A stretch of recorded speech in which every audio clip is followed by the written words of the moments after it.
আল্লাহ পাক চান যে আমরা যেন জান্নাতে যাই। যদি আমরা জান্নাতে যেতে না পারি পরকালে, একটা কারণে যেতে পারবো না, অনলি একটা কারণ, সেটা হলো আমাদের নিজের দোষে। একটা কারণ, যারা জাহান্নামে যাবে মানুষ এবং জিনদের মধ্যে, নিঃসন্দেহে মহাবিশ্বে তারা ছাড়া জাহান্নামে যাওয়ার উপযুক্ত কেউ ছিল না। ও জাহান্নামে যাওয়ার উপযুক্ত ছিল বলেই আল্লাহ পাক তাকে জাহান্নামে পাঠাবেন। আর যারাই জান্নাতে যাবে প্রত্যেকেই শুধু আমলের বদৌলতে যাবে না, বরং আল্লাহ পাকের রহমতেই যাবে। আল্লাহ পাকের রহমত যাদের উপরে বর্ষিত হবে তারাই জান্নাতে যাবে ইনশাআল্লাহ। কে আমল দিয়ে যেতে পারবে না। যত আমলই করি বলা যাবে না এই আমলের বদৌলতে জান্নাতে যেতে পারবো। আল্লাহ পাক দয়া না করলে হবে না। আল্লাহ পাক চান যে আদম সন্তান যেন জান্নাতেই যায়। এই কারণেই সৃষ্টি করা, এই কারণেই আপনার ওহীভিত্তিক গ্রন্থগুলো পাঠানো, এই কারণে নবী রাসূল পাঠানো, আলেম ওলামা সৃষ্টি করা, মানুষকে সতর্ক করা, হায়াত দেয়া, বারংবার জীবনে চলতে ফিরতে আপনাকে অ্যালার্ম করা হয় আল্লাহর পথে ফিরে আসেন, আল্লাহর পথে ফিরে আসেন। অ্যালার্ম করা হয় না? বিপদ দিয়ে আপনাকে অ্যালার্ম করা হয় আল্লাহর পক্ষ থেকে। আপনি চলতে পথে হোঁচট খান, আল্লাহ আপনাকে অ্যালার্ম দেন, ফিরে আসো। চলছেন বিপথে, আল্লাহ পাকে অ্যালার্ম দেন, ফিরে আসো। আল্লাহ পাকের পক্ষ থেকে কিন্তু এগুলো আসে। অদ্ভুত একটা হাদিস বললাম, অদ্ভুত বলতে বলছি অ্যামেজিং হাদিস, যে একজন সাহাবী বলছেন, সালমান রাদিয়াল্লাহু আনহু, তিনি বলছেন যে যখন মুমিনের উপর বিপদ আপদ বালা মুসিবত আসে, তখন মুমিনের এই বিপদ আপদ বালা মুসিবত রোগ শোকের বদৌলতে আল্লাহ পাক তার গুনাহগুলোকে মাফ করে দেন এবং তার মর্যাদাকে বাড়িয়ে দেন, এবং সে আল্লাহর দিকে ফিরে আসার অনুশোচনা করার সুযোগ পায়। আর যখন কাফের মুশরিক বা ফাসিক মানুষকে এইসব রোগ ব্যাধি বিপদ আপদ বালা মুসিবত ঘিরে ধরে, তার দৃষ্টান্ত সেই উটের ন্যায় যে উটটাকে তার মালিক বেঁধে রেখেছে, এরপর ছেড়ে দিয়েছে। সে উটটা বুঝতেও পারলো না কেন তার মালিক তাকে বেঁধে রাখলো আর কেনই বা তাকে ছেড়ে দিল। কথাটা কি বুঝতে পারছেন?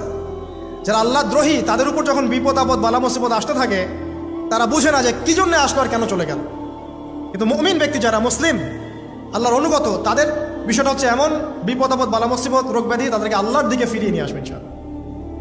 দেখুন, এই যে পৃথিবীতে নামিয়ে দেয়া, এরপর আল্লাহর পক্ষ থেকে ঐশী গ্রন্থগুলো পাঠানো, নবী রাসূল পাঠানো, আলেম ওলামা পাঠানো, আপনাকে হায়াত দেয়া, আপনাকে রিজিক দেয়া, এই শ্বাস নেওয়ার ক্ষমতা দেয়া, আপনাকে জ্ঞান বুদ্ধি দেয়া, বিবেক দেয়া, যে আমি তার পাশে লাউ গাছ উৎপন্ন করলাম।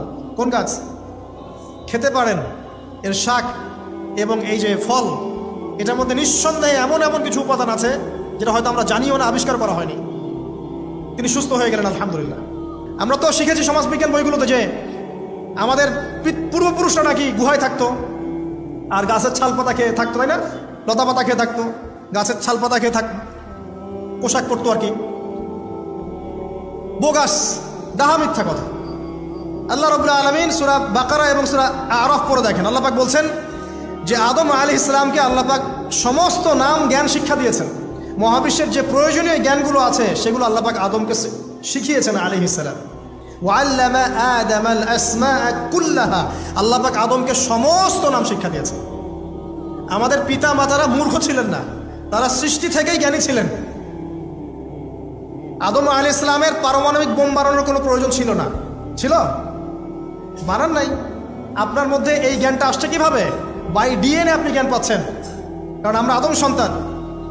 অনেক জ্ঞান আমাদের ভিতরেই আছে, এগুলো চর্চার মধ্য দিয়ে, গবেষণার মধ্য দিয়ে প্রস্ফুটিত হয় মাত্র। জ্ঞান ভিতরে আছে আমাদের পিতাকে জ্ঞানী করে পাঠানো হয়েছে। এই জ্ঞান শিক্ষা দেওয়াটা হচ্ছে আল্লাহ পাকের সবচেয়ে বড় দয়াগুলোর মধ্যে একটা। রহম করেছেন। শুধু তাই নয়, আদম আলাইহিস সালামকে এমন জ্ঞান শিক্ষা দিয়েছেন যে জ্ঞান ফেরেশতারা পর্যন্ত জানতো না। এটা কি দয়া নয়? এটা কি আদম সন্তানের প্রতি ভালোবাসা নয়? তারপরে সেজদা করিয়েছেন। মহাবিশ্বে অন্য কাউকে কি সেজদা করানো হয়েছে?